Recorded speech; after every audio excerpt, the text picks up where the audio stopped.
And then the next thing you have to do is ask the 3 main question for hashtag 3 main question. Sebenarnya diambil daripada SPM kan. Ada saya terangkan di video sebelum ini.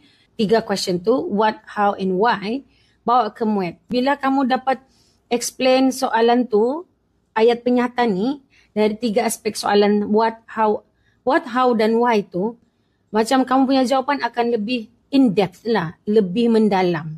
Terpulang pada kamu sebagai calon untuk tanya di mana how, di mana what, di mana why. Yang penting 3 tu lah. What, how, why. How, what, why. Mana-mana lah susunannya. Yang pentingnya kamu pandai bina soalan. How tu kita letak untuk ini. Boleh jadi sini, boleh jadi sini. Tapi buat masa ni lah. Kalau how di situ, kita letak why di sini. How, why, lagi satu apa? What. Jadi kita letak what di hujung inilah.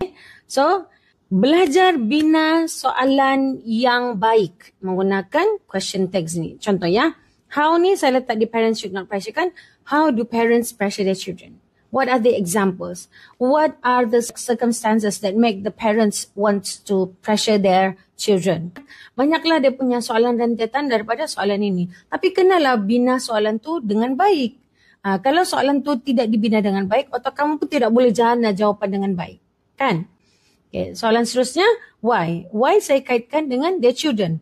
Apa soalan yang baik untuk itu? Why can't children be pressured to perform well at school? So, the real points to this essay will come from this lah. Yang inilah ada soalan utamanya. Why?